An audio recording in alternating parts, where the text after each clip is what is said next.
Então, boa noite a todos, né? Que sejamos todos amorosamente acolhidos na luz do Divino Ser, dando início ao nosso trabalho semanal de terça-feira, o nosso grupo Crescer.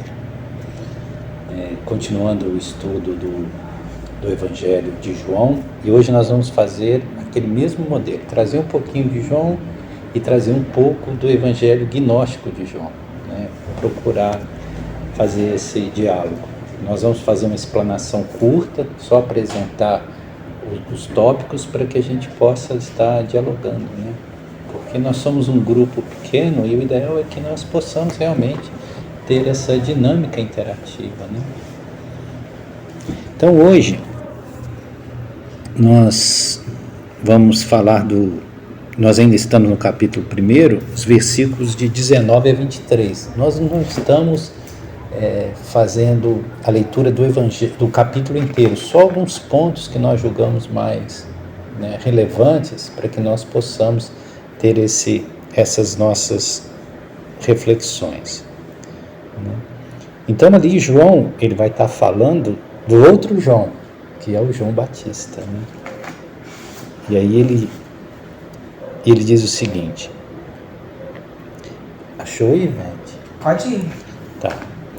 E este é o testemunho de João, que os judeus mandaram de Jerusalém sacerdotes e levitas para que lhe perguntassem, quem és tu? Porque João estava realmente criando um rebuliço, né? Aí os levitas, né? Os levitas são, entre as 12 tribos, a que ficou responsável pelos ofícios sacerdotais, né? Então elas não receberam terra, os levitas, por isso que tem um dízimo, que é 10% das coletas dos animais iam para os levitas, porque os levitas não receberam terra, mas eram responsáveis para cuidar da questão religiosa judaica. Então os levitas eram meio que o patrulhamento ideológico, né? Eles que... né? A maioria dos fariseus estavam ali entre os levitas, né? Então mandaram os levitas para que lhe perguntassem, quem és tu? Se referindo a João Batista. Você está conseguindo ouvir, Kleber? Não chega mais pertinho. Chega aqui. mais pra cá um pouquinho. Quer ficar aqui? Kleber, quer Aqui tá bom. Porque o Kleber está com otite. Todo mundo que ouviu o áudio depois vai saber que você está com otite. Quem és tu? E confessou e não negou. Confessou, eu não sou o Cristo. João Batista disse, eu não sou o Cristo. E perguntaram-lhe, então, o que és? És tu Elias? E disse, não sou. Aí perguntaram de novo, então és tu um profeta? E ele respondeu igualmente, não. Disseram-lhe, pois, quem és? Para que demos resposta àqueles que nos enviaram. Que dizes de ti mesmo? E aí ele disse, eu sou a voz do que clama no deserto. Endireitai o caminho do Senhor, como disse o profeta Isaías. Então ele faz uma citação de Isaías. Isaías foi o profeta que mais falou desse caráter messiânico, né? Dessa vinda do Messias, né? Que está muito presente na cultura judaica, né? Então vamos lá. Interessante aqui que ele fez 3 negações, né? Ele falou que não era o Cristo, que não era Elias e que não era um profeta. E eu não sei se ele estava em estado de ignorância ou simplesmente ele não quis assumir isso perante os levitas, até naquele princípio de não ofertar pérolas aos porcos, porque esses levitas não iriam compreender, porque ele era um profeta. Dentro desse aspecto, né, daquele que anuncia um princípio de evolução espiritual, ele era um profeta. E ele era Elias, né? Porque, não sei se ele tinha consciência disso, mas o próprio Jesus falou que ele era o Elias que haveria de vir. Então, eu suspeito que ele sabia, mas ele disse que não era. Como disse também que não era o Cristo. Aí tem 2 aspectos, né? Ele não era o Cristo no sentido de ser aquele que ia aportar a luz crística no planeta, que seria Jesus. Mas ele era um ser crístico. Então, é interessante que ele poderia ter dito sim para as 3 afirmações, que ele não estaria mentindo. Ele poderia falar, sim, eu sou um Cristo, eu sou, não o Cristo, eu sou um Cristo, eu sou Elias e eu sou um profeta. Né? Porque a essência crística dele estava desperta, porque senão ele não faria o que fez, né? Ele não seria esse testemunho. Né? Então eu acredito que essa resposta dele foi muito mais uma resposta estratégica. Né? Talvez se um outro viesse perguntar as mesmas coisas, ele daria outras respostas, mas ele estava diante de quê? Dos levitas, dos fariseus, daqueles que já chegaram ali com o intuito de censurar-lhe. Né? Então talvez isso tenha sido apenas uma estratégia. E aí quando eles perguntam, então quem é você? Né? Se defina. Aí ele diz, eu sou a voz que clama no deserto, endireitai o caminho do Senhor, como disse o profeta Isaías. Né? Essa voz que clama no deserto, claro que isso é palavras de Isaías, né? Mas isso é muito simbólico, né? Porque o despertar da luz crística em nós é como a voz que clama no deserto, no nosso deserto interior. Então sempre antecedendo o Messias que está conosco, nós atravessamos um deserto. E nesse deserto existe uma voz que clama anunciando, calma, paciência, né? Persevera, nem tudo vai ficar escuro, vai vir o momento da clareza, vai vir um novo sol. Né? E é muito interessante que todos aqueles que fazem essa busca espiritual atravessam isso que São João da Cruz chamou de a noite escura da alma. É inevitável. Né? Eu acredito que todos aqui já passaram por isso, que é um momento de secura, né? Que você busca e não acha nada, que parece que você não acredita em mais nada, que você não consegue fazer a conexão. Né? Então, isso é muito comum de ser vivenciado por aqueles que buscam a luz, né? De ter esse período de deserto. E talvez isso tenha um propósito, e talvez o propósito disso é nos fortalecer conosco mesmo. Porque quando nós estamos tendo muito respaldo, imagina se nós tivéssemos dezenas de anjinhos do nosso lado, o tempo todo passando a mão na nossa cabeça, nós ia ficarmos num estado muito cômodo, né? Então talvez isso venha para que nós possamos travar uma batalha conosco mesmo, para que nós possamos ser desafiados, né? Porque nesse momento de escuridão é o momento da fortaleza, né? Por isso que Jesus disse, aquele que perseverar até o fim, esse será salvo. E essa salvação de Jesus não é escatológica, aquela salvação que virá nos fins do tempo. Essa salvação é uma questão espiritual. Né? Ser salvo é estar reconecto ao princípio divino. Né? Isso é salvação. Então a salvação nossa se dá aqui e agora, quanto nós conseguimos estar em harmonia com o que somos e coligados com o plano da luz. Isso é salvação. Né? E independe de circunstâncias externas, independe de caminhos religiosos. Então, essa voz que clama no deserto é muito interessante, né? Que ela não te deixa, por mais que pareça que está tudo abandonado, ela não te deixa sozinho. Né? Existe uma vozinha que te traz aquele conforto na hora mais escura, né? Que te traz aquele lenitivo, sabe? Que você dá aquela respirada. Dá para aguentar mais um pouco, vou em frente. Né? E esse endireitar os caminhos do Senhor também é interessante, né? Porque não são caminhos externos, é o nosso caminho interno. Porque a maioria das vezes nós andamos muito às cegas, né? Então nós passamos por muitos caminhos que são, na verdade, não são caminhos, são atalhos, são desvios, ou são rotas circulares nas quais nós ficamos girando e não saímos do lugar.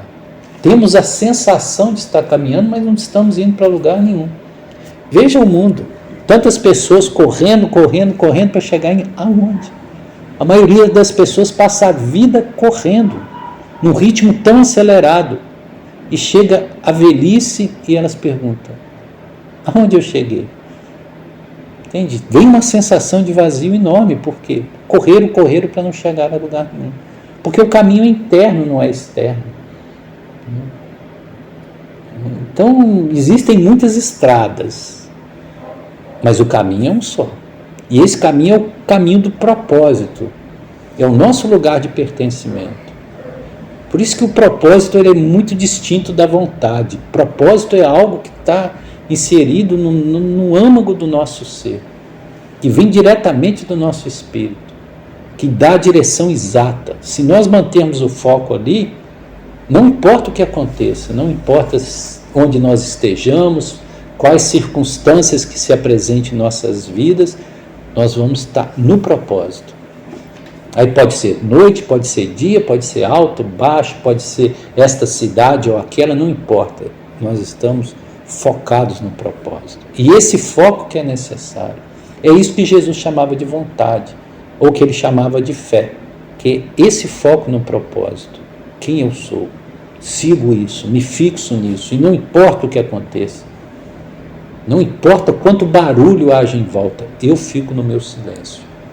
Eu fico no meu ser. E no meu ser eu sou inabalável. Isso é equanimidade. E quando a gente se fixa aí, nós não ficamos mais oscilando, de lá para cá, de cá para lá, porque nós estamos fixados no propósito. E o propósito nem sempre é uma meta. Nós podemos estar no propósito e não ter meta nenhuma, porque as metas não significam propósito. Então, propósito é um lugar de pertencimento. É a nossa conexão com aquilo que é a nossa diretriz. Que, usando uma linguagem hindu, é o nosso Dharma pessoal. E aí nós vamos pegar também um pedacinho para que nós não nos estendamos muito, para poder dialogar com essas palavras, um pedacinho do Evangelho gnóstico de João, que aí já traz uma outra visão. Lembra que no começo do Evangelho ele tem um encontro com o fariseu, que o fariseu questiona ele sobre Jesus, falando que Jesus, na verdade, falou mentiras nos ouvidos desses homens simples e os desviaram do verdadeiro caminho, que para eles é o judaísmo. Aí você vê como Jesus era subversivo, e realmente Jesus não se ajustava ao caminho judaico. E aí João fica abalado. Será que esse pessoal tem razão? Será que eu realmente estou alucinado e não estou percebendo que realmente eu estou sendo enganado? E aí ele vai para o deserto. E aí, posso só fazer uma pergunta? Quantas quiserem. Chegar nessa... Fale mesmo. Nesse evangelho, não só nesse, como nos outros, às vezes a gente fica pensando assim, onde que tem as evidências da reencarnação? Esse é um diálogo que a gente pode usar como evidência clara de uma concepção de uma reencarnação, ok? Qual diálogo especificamente? Esse momento do testemunho do João Batista, nesse registro, quando os fariseus questionam a ele. E ele fala ser quem já esteve aqui. Ele fala, eu sou a voz. Na verdade, ele confirma o que o profeta Isaías falou daquele que viria antes para anunciar, que é o próprio Elias. Mas não pergunta, você é Elias? Você é fulano? Sim. Que já foram seres que já... Sim. Não faria sentido os fariseus fazerem essa pergunta se eles não acreditassem na possibilidade de alguém que já está desencarnado voltar a encarnar. Não é? Porque senão não faria sentido. Perguntar, você é Elias? Por quê? Porque eles sabiam que a possibilidade da volta do Elias e que Elias viria antes do Messias. Então, sim, isso já é uma evidência clara do processo de reencarnação, que alguns judeus realmente tinham esse conhecimento. A diferença, Ives, é que os judeus eles acreditavam, isso é interessante, que somente seres especiais reencarnavam, não todos, entendeu? Então, assim, as pessoas que tinham, por exemplo, um profeta, era tipo um sangue azul. Ele podia voltar, mas não todos. Então, eles não acreditavam. É uma visão meio elitista, meio sangue azul. Entendeu? Então, mas o fato dele perguntar isso já denota que eles tinham percepção da possibilidade da transmigração da alma, né? Porque senão... Mas eles todos, a própria cultura grega na época chamava-se de palingenesia, e os gregos acreditavam nisso. E aquela região ali estava muito impregnada da cultura helenística, né? Então eles realmente acreditavam nisso.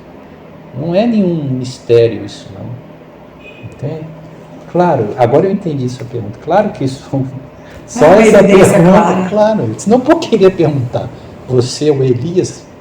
Mas o Elias não, já tinha morrido há tanto tempo que não faria sentido essa pergunta. Grande colocação, viu, Elias? Grande. Vamos lá? Então vamos ler aqui. Então aí, quando ele já estava no deserto, né? Aí ele fala assim... Peraí, então, volta a essa introdução que você ia fazer. Porque eu estava aqui raciocinando a minha pergunta, eu estava na dúvida de como que ia colocar, não prestei atenção. Volta, vai. Então, na primeira parte, quando abre esse evangelho gnóstico de João, João tem um encontro com o fariseu em Jerusalém. Eu esqueci o nome dele. É um nome grego, mas eu esqueci. Aí, esse fariseu fala com ele: você é seguidor daquele tal de Jesus? E aí ele falou: esse Jesus falou um monte de bobagem no ouvido de vocês. Ele desviou vocês do caminho dos seus pais. Vocês não percebem isso? E João ficou em dúvida. Por quê? Porque ele estava diante de uma autoridade do povo dele, uma autoridade religiosa. É a mesma coisa que você ir lá na igreja e o bispo falar com você: Humberto, você tá... Sai do gaião, porque o gaião está desvirtuando. Entendeu? Porque é uma autoridade para eles, entende? E aí João ficou abalado, né? E aí decidiu se retirar para o deserto para ficar sozinho, para pensar. Claro que esse deserto também é uma metáfora, né? E aí, a partir de agora, ele começa a vivência dele no deserto, porque ele vai ter uma visão no deserto. É isso que esse registro não tem aqui. Claro que não. Nem um pinguinho aqui. Nem um pinguinho, nem uma gotinha. E por que você pegou esse registro conectado com esse momento do testemunho de João Batista? Não. Você pegou, tem alguma correlação? Nós vamos ouvir agora. Você está pegando assim... linearmente. Nós estamos pegando um pedacinho de João, o evangelho canônico, e um pedacinho em sequência do evangelho gnóstico. Mas que um não conversa com o outro em tempo? Não. A questão temporal? Não. Ok? Então, olha lá, ele estava lá no deserto já. Aí ele diz assim: enquanto eu estava contemplando essas coisas... Está ouvindo bem, Cleber? Enquanto eu estava contemplando estas coisas, imediatamente, veja, os céus se abriram e a criação que está abaixo de todos os céus brilhou. O mundo inteiro estremeceu. Eu tive medo. No entanto, veja, na luz eu vi uma criança que ficou diante de mim. Enquanto eu observava, ele se tornou um homem velho. E ele mudou sua aparência novamente, se tornando um jovem. Não eram vários diante de mim, mas sim uma aparência com múltiplas formas na luz. E uma aparência surgia através da outra. A aparência tinha 3 formas. E ele me disse: João, por que você duvida? Ou por que você está assustado? Esta imagem não é estranha para você, é? Portanto, não seja medroso. Eu sou aquele que está com vocês sempre. Veja isso. Eu sou aquele que está com vocês sempre. Eu sou o pai, eu sou a mãe e eu sou o filho. Olha que interessante, não tem Espírito Santo aqui não. Olha como que é a concepção da Trindade, que eu sou o pai, a mãe e o filho. Porque a Trindade é pai, mãe e filho.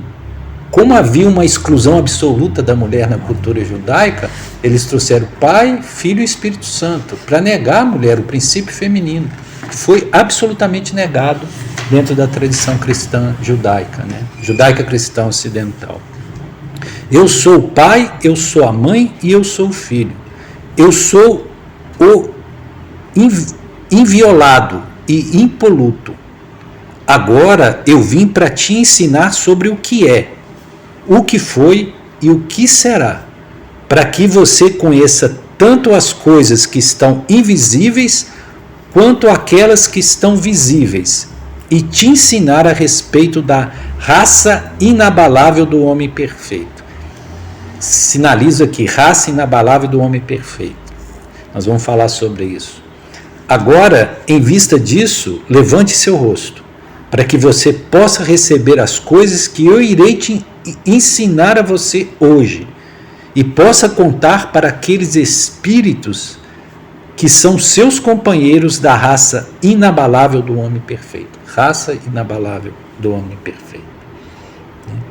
E aí eu destaquei só 3 coisas para uma reflexão breve tirada desse texto aí. A primeira, quando ele diz, os céus se abriram e a criação que está abaixo de todos os céus brilhou. É interessante isso, porque nós só conseguimos ter clareza para o que está embaixo quando nós percebemos o que está em cima. Entende? Então, quando nós percebemos o que está em cima, esse mundo fenomênico, esse mundo concreto, ele também adquire uma nova luz, ele muda. Entende? Nós só conseguimos ver a luz do mundo quando nós vemos a luz da essência do divino. Então, essa construção eu acho muito, muito interessante. Repete a frase aí, por favor. E os céus se abriram e a criação que está abaixo de todos os céus brilhou. A criação que está abaixo de todos os céus, ou seja, ele está falando do mundo material. Ou seja, você só percebe o que é o mundo quando você percebe o que é a essência divina. Fora disso, você não percebe. Você não tem olhos para ver. E com isso também confirma que o que está ao alto é semelhante ao que está embaixo. Quando você detecta o que é o alto, você também detecta o que está embaixo. Então não são coisas separadas. Matéria e espírito não são 2 realidades opostas. Elas fazem parte de um todo. Mas você só consegue perceber o que está embaixo quando você tem percepção do que está acima. Senão você não percebe. Isso nós destacamos por achar interessante. O segundo destaque que nós tiramos aqui é quando ele diz: vi uma criança que ficou diante de mim. Enquanto eu observava, ele se tornou um homem velho, e ele mudou sua aparência novamente, se tornando um jovem. Não eram vários diante de mim, mas sim uma aparência com múltiplas formas na luz. Esse símbolo da criança e do velho é muito interessante, porque o velho e a criança se aproximam. A criança é o símbolo da inocência, e o velho é o símbolo da sabedoria. Então, tanto que quando nós pegamos, por exemplo, o livro Tao Te Ching, nós temos lá esse encontro do homem velho. Aliás, Lao Tse, que é quem escreveu, que é um pseudônimo, significa o velho criança, ou a criança velha. Entendeu? É como se você pegasse e envergasse assim, e os opostos se tocam. Então, o velho e a criança, eles simbolizam algo da consciência cósmica, porque o adulto, a condição adultizada é a condição da ignorância, entende? Daquele que está muito impregnado de mundo, que não consegue ver nada. Então a criança é o estágio da inocência, mas ele não tem sabedoria. Aí ele passa pela adultização. Quando ele chega na velhice, ele atinge a sabedoria porque ele compreende o que é a jornada material, e ele volta ao estágio da criança, que é o estágio da pureza, da inocência, da entrega. Aliás, Jesus usa o tempo todo esse símbolo da criança, Ele literalmente diz: aquele que não tomar o reino como a criança, nele não entrará, para evidenciar que você precisa ter uma pureza de coração e uma higiene mental também, Você tem que decapitar-se, tem que cortar essa cabeça, essa mente, racional, que fica o tempo todo especulando, né? Então, aquilo são formas que apareceram dentro da luz, né?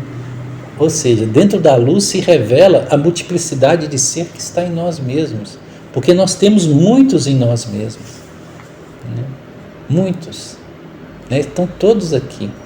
Então, quando você consegue ver as várias faces que são nossas, porque nós temos uma criança, nós temos um velho, nós temos um jovem, estão todos ali na nossa própria luz, né? E todos estão dialogando conosco. Então, esse é o segundo destaque.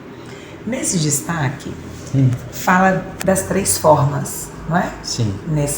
Seguindo aí esse texto, fala de 3 formas. E aí, o número 3 tem uma simbologia, não tem? Tem. Porque nesse evangelho que você trouxe aqui, ele nega 3 vezes. Sim. Aí ele traz 3 formas. Sim. Aí você traz a Trindade. Sim. O que é esse número 3? Número 3 é o portal de entrada para o espiritual. Tanto que se diz assim, que o princípio é uno, a manifestação é dual, mas a regência é trina. Então todas as mitologias, todas as tradições religiosas trabalham com as trimurtis, com a tríplice manifestação do plano da regência. São os 3 raios cósmicos regentes, né? Os 3 princípios que estão em todas as culturas, né?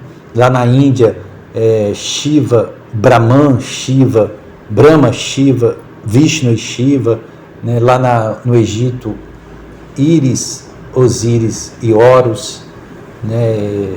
Enfim, na tradição judaica cristã, Pai, Filho e Espírito Santo. Então sempre esse princípio trino. E o 3 e o 6 e o 9 são os 3 portais da espiritualidade.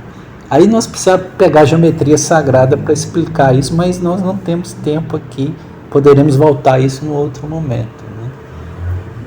Mas esse 3 aí, ele forma o triângulo, né? A forma do 3 é o triângulo, que é o princípio da espiritualidade, né? Que é a forma geométrica da espiritualidade. Ok, Ives? Sim. Então, aí o terceiro destaque, quando ele diz, não seja medroso, eu sou aquele que está com vocês sempre. Eu sou o pai, eu sou a mãe e eu sou o filho. Aqui ele traz de novo o princípio da trindade. Qual é a diferença? Que aqui, como é o evangelho gnóstico, não foi adulterado. Então está falando de pai, mãe e filho, porque são as 3 forças divinas. O que é o pai? Vamos tomar uma usina de eletricidade, geradora de eletricidade, por exemplo. O que é o pai? O pai é o gerador. O que é a mãe? É a energia. E o que é o filho? É aquilo que a energia beneficia, que cria, né? Então Deus é o criador, né? A mãe é a criação e o filho é o criado. Então sempre vai haver esse tríplice aspecto, né? A fonte, a emanação que vem da fonte, que é a mãe, e a manifestação concreta através da energia da mãe, que é o sólido, o concreto, que, por exemplo, somos nós, enquanto instâncias físicas, corpóreas, no plano da manifestação, né? Então, esse tríplice aspecto está presente. E aí, isso está muito evidenciado no Evangelho místico de João, né? Gnóstico de João. E aí nós trouxemos como destaque, né, por causa da questão principalmente da mãe. E o quarto destaque, para nós não nos prolongarmos muito, eu traria esse. Está lá no finalzinho. E te ensinar a respeito da raça inabalável do homem perfeito. Isso aqui é muito interessante, porque Jesus falou desse plano de perfeição. Aliás, ele falou assim, sede perfeitos como perfeito é o vosso Pai. Será que Jesus estava doido? Porque nós dizemos que nós somos seres tão imperfeitos, né, que o homem é imperfeito. Como vai ser perfeito como Deus? É porque Jesus sabia que, tirando essas partes manifestas, a nossa essência, o nosso espírito é perfeito. Entende? Então você tem que se identificar com a sua perfeição. E onde está a sua perfeição? Está no espírito. Não está nem na personalidade, nem na alma, está no espírito. Essas nhacas todas, esses enrolos, está aqui na parte de baixo. Mas o espírito não se macula, o espírito é perfeito. Por quê? Porque ele é a emanação direta da inteligência suprema. Ele é aquilo que emana de Deus, né? Ele é a expansão divina, que é o princípio inteligente, ele é perfeito. Entende? Então, quando fala, eu sou te ensinar a respeito da raça inabalável, veja bem, raça inabalável do homem perfeito. O que é a raça inabalável do homem perfeito? É o homem espiritual. É aquele que realmente conheceu a sua verdadeira natureza e se conectou com a fonte, porque o nosso espírito não está encarnado, ele está radiando a partir de um ponto, né? E nós é que bloqueamos essas incidências do espírito. Por quê? Porque estamos na ignorância, na escuridão. A nossa crosta de personalidade ego não permite que chegue, né?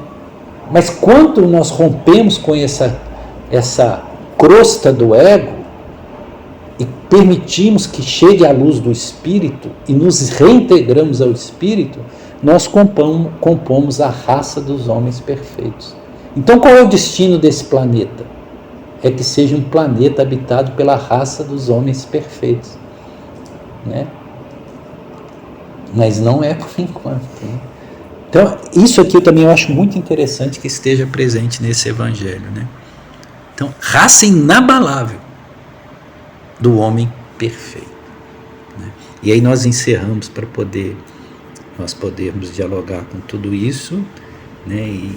E aí fiquem à vontade, quem quiser fazer as colocações, o que sente, né? Nós estamos aqui para essa proposta dialogal.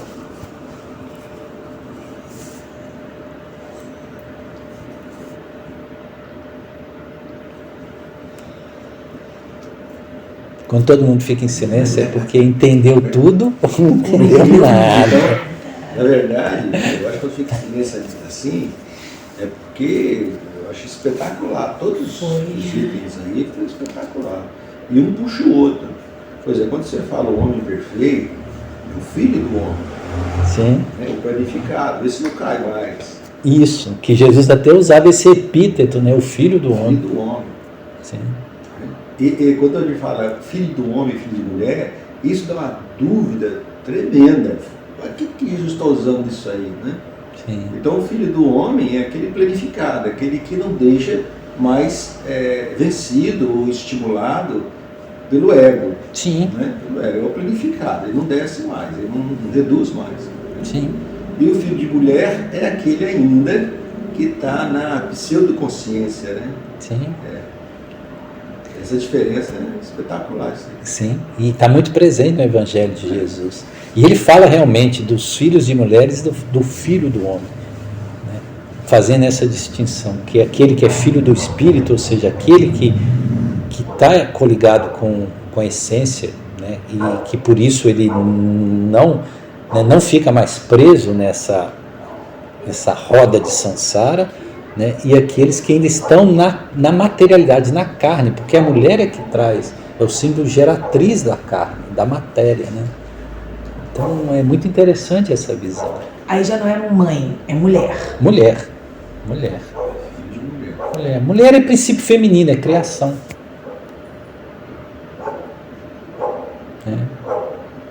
Lá na cultura hindu, João sabe disso, tem dois termos que eles usam, que é o Prakriti e Purusha. O Purusha é o incriado, é o masculino. E a Prakriti é a criação, é o feminino.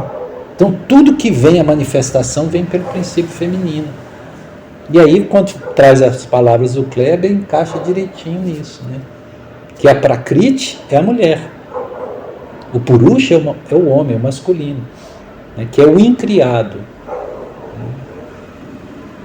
E a mulher é a criação, é o princípio feminino, é a Prakriti, que é toda a Shakti, né? O que cria, né? É, o que cria. Certo, Ives? Eu estou vendo ponto de interrogação. Dá muita dúvida, sabe por quê? Eu vou te falar por quê. Porque nós somos muito pegados à matéria. Então, quando fala homem, a gente pensa homem. Fala mulher, a gente vê a nossa mãe. Mas isso é simbólico. É tipo Gaia, natureza, né? Sim. Nessa coisa. Sim. É a deusa. Os hindus têm isso muito claro. As manifestações masculinas, né, as deidades, os deuses e as deusas. Tanto que toda forma hindu tem a sua consorte, que é feminina. Para Shiva nunca vem dissociada de Parvati. Vishnu nunca vem dissociado de Lakshmi. Né? Brahma nunca vem dissociado de Saraswati. Então sempre o masculino vem com a sua manifestação feminina. E você sabe que nós, em nossas origens, nós éramos andrógenos. Sabia disso? Nós temos que voltar ao estado de androgenia, onde o masculino e o feminino se fundem. Mas você parando para pensar... Mas não é físico isso, estou falando em questão... Não, mas até, por exemplo, quando você pensa em energia, né, tem energia psíquica, quando você pensa na questão do homossexualismo e tudo mais, quando você pega a concepção espiritual, né, o espírito não tem sexo, né? E assim, você vai ter reencarnações onde você vai utilizar corpos femininos para o desenvolvimento de uma psique feminina, para o desenvolvimento das habilidades que são do feminino. E no momento você vai utilizar corpos masculinos para o desenvolvimento de uma psique masculina, para o desenvolvimento de habilidades ou questões masculinas. Então assim, ou seja, o espírito vai experienciar essas duas energias, né? Então, está presente em nós o feminino e o masculino. Sim. Todos nós trazemos, né, o princípio masculino e feminino. E assim, quando você... É o que o Jung chamava de ânimos e ânima. Inclusive, assim, não é porque você é mulher que você tem que equilibrar o seu ânimo somente. Ou porque você é homem, você tem que equilibrar somente a ânima. Você tem que ter os dois equilibrados. Sim. Sim. Sim.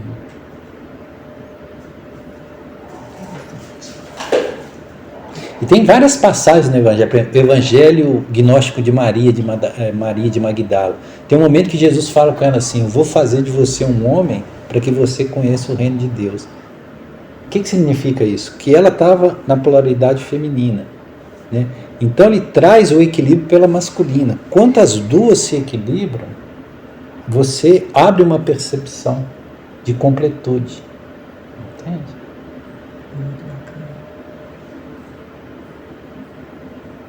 Tem outro momento que Jesus fala assim: eu vou fazer dos homens eunucos para que eles possam ter percepção. Ou seja, tirar eunucos, no sentido assim de tirar a polarização, entende?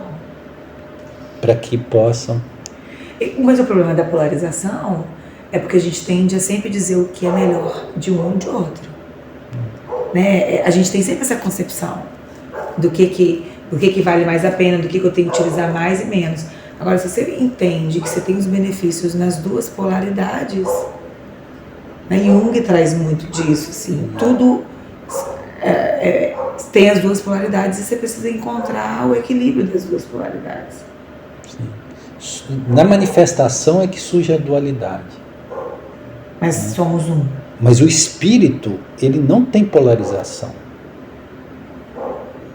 O espírito não é... A concepção é única. Não tem polarização masculina, feminina, entende? Ele, só quando existe o processo da manifestação que vem a polaridade. Toda manifestação é dual. Então tem bem, mal, dia, noite, alto, baixo, claro, escuro, fogo, água, quente, frio, masculino, feminino. Entende? Isso é um jogo de atrito que a própria evolução precisa ter. A evolução, ela se dá por um processo de um atritamento entre polos, para que haja a ignição, o movimento. É o próprio processo da entropia, para que haja o movimento e o crescimento. Né? Existe uma dialética na evolução. Tese e antítese para criar uma síntese. Isso é próprio do movimento. Para aqueles que estão na evolução. Mas o espírito não está na evolução. O espírito não evolui. Esse é o interessante. O espírito não evolui. O espírito é pronto desde a sua origem, é perfeito. O que evolui é aquilo que manifesta aquilo. Aí surge aquela pergunta: por que nós, em sendo espíritos puros e perfeitos, descemos à condição material, que é regida por imperfeições e aí que está. Quero ver você responder. Aí que está. O que é falado que nós somos criados simples e ignorantes? Vou deixar o João falar. João, então, agora eu quero ver. Nós somos criados simples e ignorantes, mas nós somos o princípio inteligente que é perfeito. Só Deus sabe responder, ponto. O Everton, Tem coisas que não tem como ser respondidas. traz sua percepção, Everton. O que eu achei muito interessante. Você só fala um pouquinho mais alto, porque o gravador E grava tem um pouco Kleber mais. aqui que tá precisando. Tá gravando? Tá. Uma coisa que eu achei muito interessante, essa questão que você colocou da simbolismo, né, do número 3, né? É um número muito auspicioso, né? Que está muito ligado à criação. Então a gente sempre tem essa ligação do número 3 com a criação, né? O processo da criação.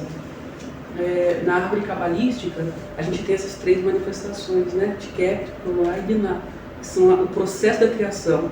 Coroa, né? Sabedoria e inteligência. Quando a gente vai para o hebraico, a gente tem a mesma concepção na visão das 3 primeiras letras mães, né? Que é Aleph, Mem e Shin. São as 3 primeiras letras que formam a ideia, né, do cânon hebraico, né? Então são as mães letras. Quando a gente se apega ao estudo dessas letras, ao estudo dos sons, ao estudo que tudo se envolve, inclusive essa questão do Cabala, né, quando fala dessas questões da árvore, a gente consegue compreender bem o simbolismo número 3. E a gente espalhou esse simbolismo de várias formas, né? A gente tem em todas as culturas esse simbolismo número 3. E realmente, a representação dele é um triângulo, né? Talvez para cima, né? Representando o espiritual voltado para baixo. É por isso que quando a gente vê um pentáculo, né, que é a formação de 2 triângulos, a gente vai ter essa representação, né? Tanto que quando ele inverte, ele está numa visão mais para a terra, né? Ou seja, o espiritual para a terra. O certo deveria ser o contrário, sempre para cima, né? Então eu acho muito interessante a gente fazer esse estudo e reflexões pessoal, para a gente poder compreender melhor um pouquinho desse simbolismo, né? É muito legal a gente poder encontrar esse simbolismo voltado para o número 3, ou até para outros números, para a gente poder compreender melhor algumas coisas. Mas claro que cabe reflexões pessoais, cada um interpreta, né, de acordo com o seu processo, né, de evolução. Eu só queria falar uma outra coisa, mas agora me fugiu a mente do que eu queria falar. Acho que eu lembrei. Gaian traz a ideia da androgenia, né? A gente vê o ser andrógeno. Dentro da visão gnóstica, ela é muito real. A gente tem ali a Sofia, né? Então tem essa visão mesmo de Adão e Eva como sendo um ser único. Por isso que se fala que talvez a questão do homem ou a questão da mulher, não é que é uma questão, a gente usa, hoje a gente toma muita cautela para usar alguns termos, porque ficou muito respaldado alguns termos. Quando você cita alguma coisa da mulher, pensa-se que está falando diretamente a mulher, ou do homem, mesma coisa do homem. Mas é porque isso é um simbolismo. E dentro do conceito simbólico, assim como o número 3, que tem esse significado simbólico também, nós vamos ter essa questão da androgenia, né? que é o feminino ali e o masculino, em um único corpo. Então aí a gente consegue compreender. Também é uma questão de a gente poder refletir e fazer pesquisas, né? Fazer nossas reflexões e encontrar as respostas. Eu acho muito bacana isso. É isso que eu queria trazer só. Eu quero que você responda. Responder o quê? Por que o espírito... Eu escrevi aqui, ó. Sedes perfeito como o Pai vosso, como é o vosso Pai. Aí o Gaian traz lá a concepção do espírito como perfeito, mas a manifestação que é toda bagunçada, toda zoneada. Só que é falado que fomos todos criados iguais, simples e ignorantes. Quem foi criado? Quero saber, gente. Agora deu um nó. Vai lá, Weber. tentar Vai, crescer. Kleber. Mas é para dar bom mesmo. Você ri, Kleber. Na verdade, é muito. No ano passado, Ah. em Satsang, eu fiz essa pergunta para o Gaia. Ah, então bem. Na verdade, o que acontece? O Gaia também não sabe porque tem coisas aí da divindade que a gente não sabe. Mas existem teses. Entendeu? Teses. Por exemplo, o Espírito ele é uma expansão de Deus. Se Deus é amor, então nós somos amor. Se Deus é bom, se a divindade é bom, nós somos bons. Se ele é perfeita, nossa essência tem que ser perfeita, porque o Pai, quando é puro, que é amor, ele pode criar um fruto estragado diferente. Tem que ser igual, essa semelhança é igual a ele. Só que ele é maior do que nós. E a gente entrar na nossa consciência, por isso que chama de Pai. Então ele é bem maior do que a nossa essência. Como a doutrina espírita também fala, que o espírito não tem sexo. A própria doutrina espírita já fala isso. Né? Então o nosso espírito não tem sexo. O sexo aparece na manifestação. Então o que a tese que eu levei no dia para o Caiano? É de que nós somos co-gerenciadores do universo, como essência. Né?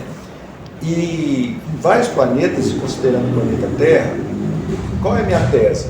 De que nós temos uma função de trazer esses fluidos simples e ignorantes para a perfeição.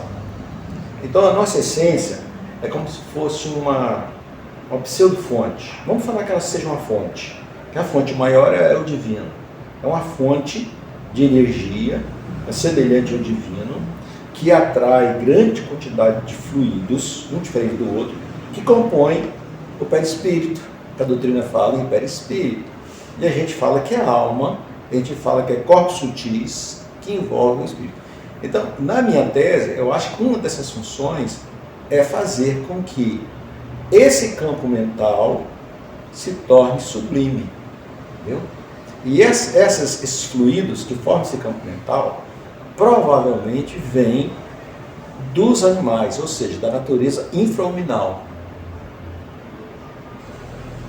Está contando, ele está seguindo?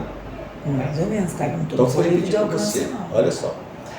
A nossa essência é uma fonte. É uma fonte de energia. Não é Perfeitas. Assim como o reflexo do Pai. Não, a nossa essência é perfeita, não é igual ao Pai, né? Porque o Pai é maior. Mas a nossa essência é a essência do Pai. Entendeu? Então a nossa essência tem uma força, né? Um querer que já vem do Pai. E esse querer é o quê? É o progresso. É o progresso. Então essa essência, por ela ter uma energia, ela absorve, traz para perto dele vários fluidos processados. Esses fluidos que formam os campos, os corpos sutis. Tá? Então, qual é a função da nossa essência? É fazer com que esses campos grosseiros, o astral e outros que vêm seguindo, né, o mental inferior, o grosseiro, todos esses campos, eles têm que se transformar, esses fluidos, em fluidos burilados, limpos, vamos dizer assim, cristalinos. E são esses campos que são simples e ignorantes? Isso. Porque eles vêm da onde? Eles vêm da natureza. E isso é uma tese, que vem da natureza. Então, para mim, tem essa função. Então é como se nós fôssemos criados embrulhados. Mais ou menos assim. Você tá falando, estou imaginando uma caixa de presente. Você está materializando, né? Nós como se fosse uma caixa de presente.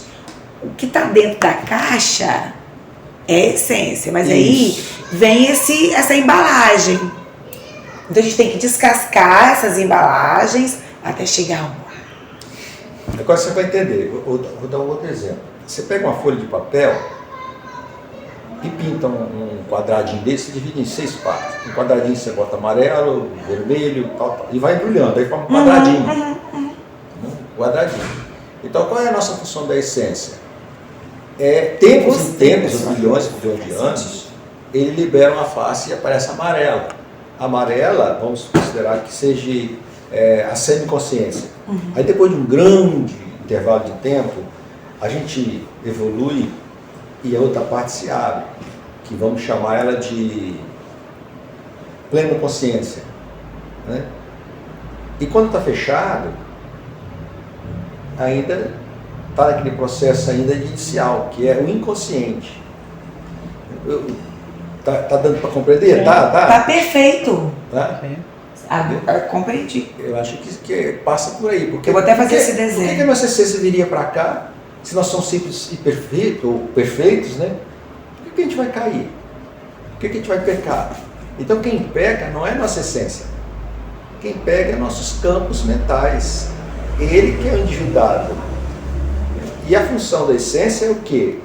É fazer que esses campos mentais mais grosseiros se transformem em sublimes. Aí vai brilhar a luz.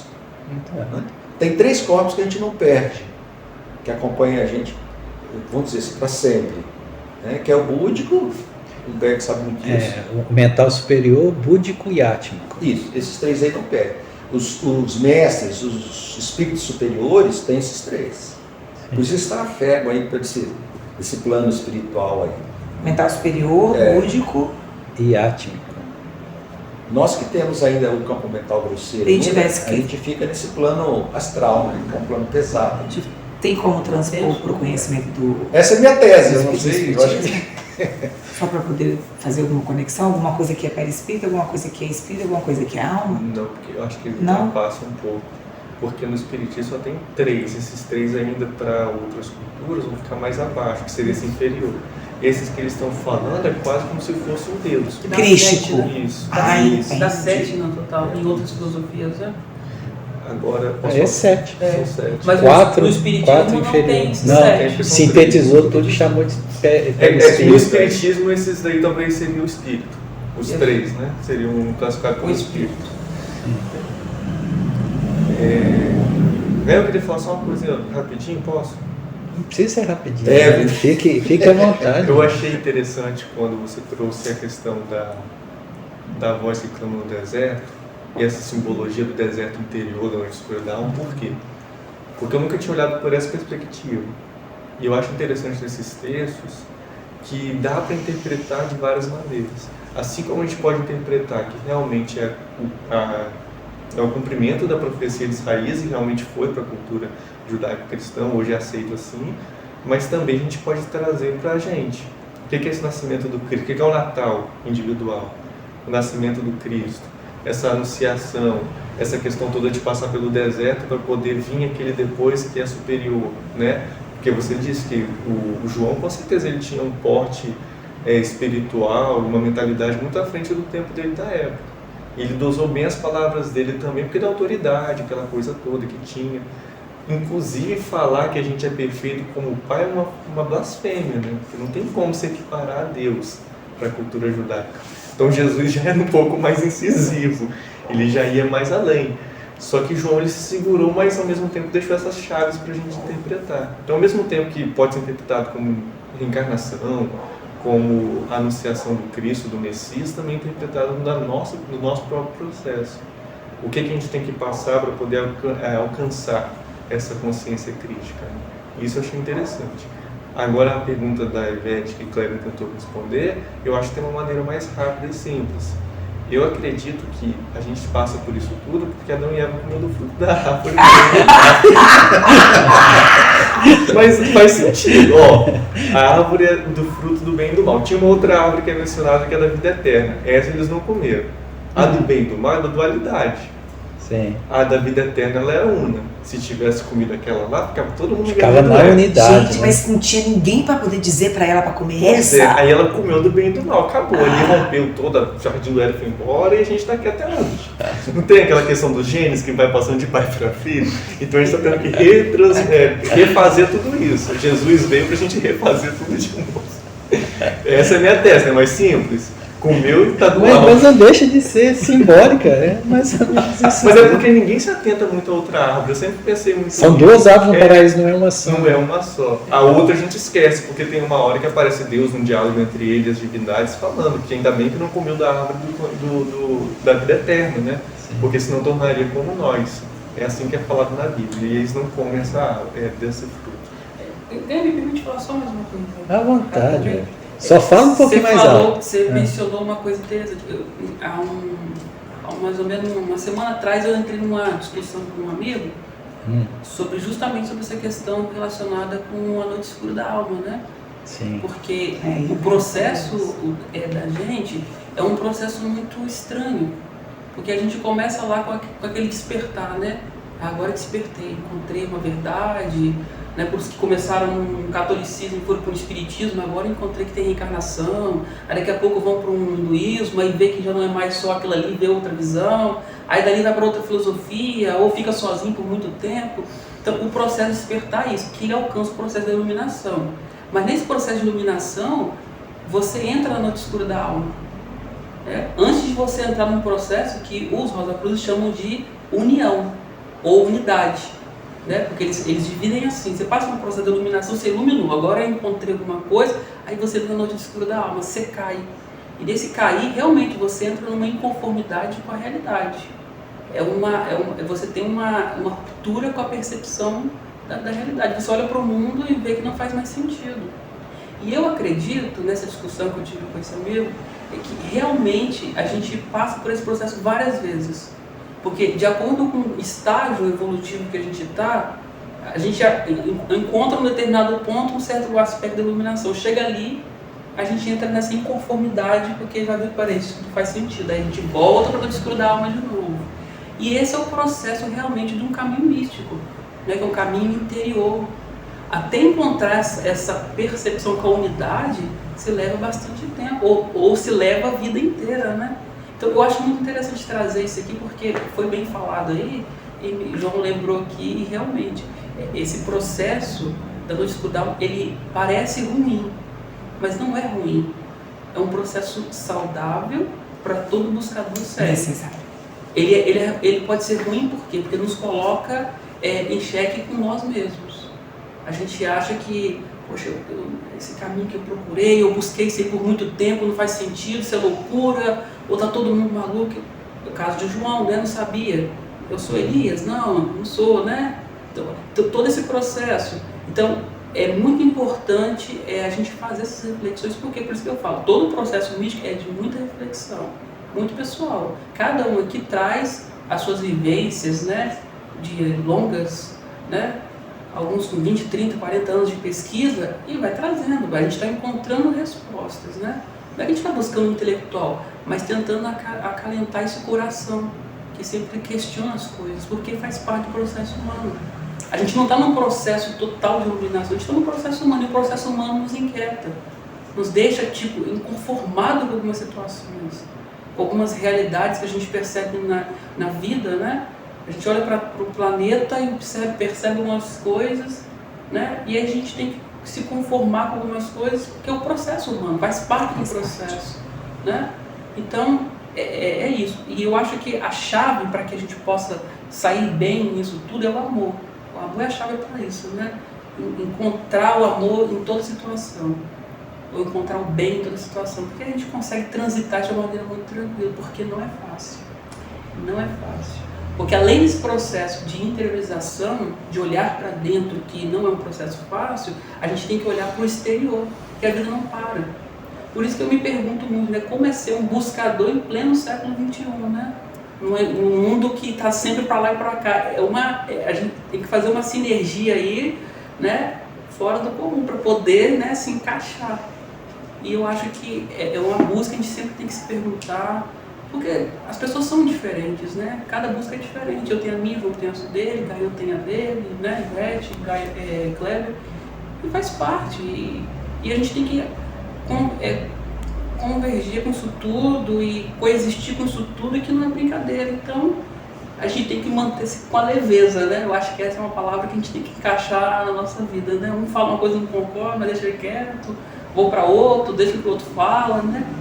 E aí a gente consegue atravessar esse caminho com mais tranquilidade. Só isso, né? Falei muito. É interessante que isso que você coloca, tem um dito zen budista que é muito interessante, que fala sobre isso, que diz assim que antes de eu conhecer o zen, as árvores eram árvores, os rios eram rios e as montanhas eram montanhas. Quando eu começo a buscar o zen, as árvores deixam de ser árvores, os rios deixam de ser rios e as montanhas deixam de ser montanhas. Depois que eu realizo o Zen, as árvores voltam a ser árvores, os rios voltam a ser rios e as montanhas voltam a ser montanhas. Né? Que é justamente esse processo. Né? E todos nós passamos por isso. E é interessante esse aspecto. Né? Sabe aquela frase assim, que está lá na Bíblia que fala assim: ninguém vê Deus face a face e permanece vivo? Por quê? Isso deve ser para nós, não é esse Deus personalizado, não. É o nosso espírito. Se você planificar o seu espírito aqui, seu corpo desintegra. Olha que interessante. Se o espírito da Ivete adentrasse aqui na sua totalidade, o corpo físico dela desmaterializava. Não suporta. Ninguém pode ver Deus face. E esse Deus é interno, face a face e permanecer vivo. Não dá para você ficar. Por isso que aí vem a noção de ressurreição, verdadeira noção de ressurreição. Ressurrecto é aquele que não está mais ligado à matéria. Por quê? Porque planificou o espírito. E o espírito é imanifesto. Entende? É imaterial. Ele é estável, ele não está sujeito à evolução. É muito interessante isso, né, dona Ivete? Muito interessante. Aí o espírito não sofre o processo de evolução. Não. Ele sofre um processo de desabrochar. O espírito? Na minha concepção, na minha tese, por quê? Vou abrir aqui minha filosofia. Tem que levantar. Você tá rindo por quê, velho? Pela minha inocência e infantilidade, velho? Mas a gente tem que ser inocente, velho. Se a gente não for inocente, uma criança inocente. Ela entra num lugar, não sabe o que está acontecendo. E a gente, quando vai ficando velho, a gente vai ficando inocente também. Sabe por que eu tô falando de desabrochar? Porque nesse exemplo que você trouxe, assim, da perfeição e do simples ignorante, se você for pensar, né, numa concepção de algo originário, né, a origem que ela é perfeita, mas ela tem essas escamas, né, como se fosse esses embrulhos, esses papéis coloridos que estão impedindo. Então você tem que ir tirando isso. Então você vai desabrochando, né? Você vai... Assim. Nesta concepção. Porque quando você desabrocha, você não se torna algo diferente. Você só permite refletir e resplandecer a sua luz. É um tomate de consciência, né? Fala sério, se não for uma filosofia pode interessante. postar no Instagram. Posso, não posso? Pode abrir sua escola agora. Nossa igreja. Não, uma nova seita tem que partir de novos ideais. Poxa, mas não estão aqui à toa, né? Nem de passagem. Sim. É por isso que está na Bíblia, né? O Hélio perguntou como ser um buscador no século XXI. Está na Bíblia. Bem-aventurados yogis que encontraram conforto nesse mundo de caos. Está lá, pode pesquisar. João. Acabei de escrever. Gente, olha só, nós já registramos aqui 2 novos conhecimentos. Quem é que vai registrar essa nova Bíblia que nós vamos criar aqui? Não, mas eu achei muito interessante isso que você trouxe, Everton, da noite escura da alma. Eu acho que eu já comentei isso com o Gaian. No meu processo de transição de carreira, eu não sei se foi no ano passado, não, no ano retrasado, quando eu estava na iminência de tomar a decisão, porque foi um processo crítico para mim. Começou mais fortemente em 2018, quando a gente fazia os estudos lá da Joana, que eu levava cada sapecada. E tinha hora que eu ficava assim, gente, por que eu estou inventando essa confusão toda na minha vida? Porque para eu tomar decisão, eu tinha que ir contra uma lógica capitalista. E ir contra essa lógica desse movimento do mundo do século XXI não é fácil. E eu falei assim, por que eu estou inventando isso tudo? Estava tudo tão tranquilo. Para que eu estou fazendo isso? Ainda mais você que estava dando braçada no mundo corporativo. Nossa, assim, né? Assim, com todo o conforto que ele te dava. Por que eu estou inventando isso tudo? Que doideira. Eu acho que eu estou passando por um processo obsessivo. Eu cheguei a pensar, falei assim, não, isso aí, olha, é alguém que quer me dar rasteira, que está querendo fazer. Nossa, eu cheguei a achar que eu estava ficando, eu falei assim, gente, eu acho que eu estou ficando, sei lá. uma fixação nesse negócio. Você começa a se questionar e fala assim, será que você está fazendo o trem certo? Mas aí quando você volta assim, gente, meu coração não está em paz. Até você entender. Então assim, é um processo que não é simples essa noite, essas diversas noites escuras da alma. Porque você vai muito contra uma lógica de senso comum, né? Do que é que todo mundo acha que é certo. É aí que é o ponto, de você fixar-se na sua solidão e na sua verdade, contra o mundo. E aí foi interessante porque eu fiz esse movimento. E aí, em nenhum momento, já se passaram um ano, em nenhum momento eu fiquei assim, nossa, será que eu fiz certo? Nossa, e se eu tivesse continuado? Em nenhum momento eu me questionei. Em nenhum momento, assim, eu não tenho uma ponta, sou muito grata a tudo que eu vivi, mas eu não tenho uma ponta de arrependimento de ter feito o que eu fiz. Né, assim, foi difícil, foram basicamente 5 anos até tomar a decisão. Mas viver essa noite escura da alma dói. E você ainda vai conversar com o Gaian sobre isso, né? Não. Escolheu a pessoa errada, né? Por isso que eu falo, Ivete antes de Gaian, não é antes de Cristo, depois de Cristo, é a GDG. Escolhe melhor seus amigos. Eu acho que eu vou começar a rever se eu vou continuar nessas terças-feiras. Deixa eu só fazer uma...